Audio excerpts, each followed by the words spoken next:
2019 just dropped one of the most chaotic podcast EP ever, with all 5 of them stuffed inside a car, Stell at the wheel.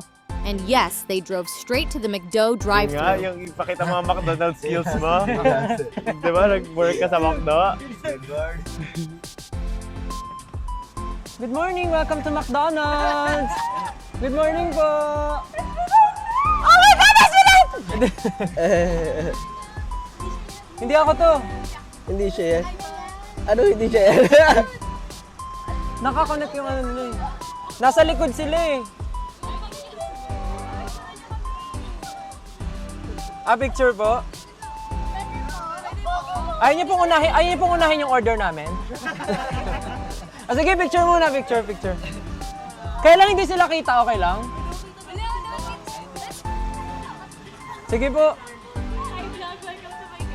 Welcome to my guys. Branch namin, nagbebenta kami ng isang buong manok. Sa ano po? Ano yung school na all boys?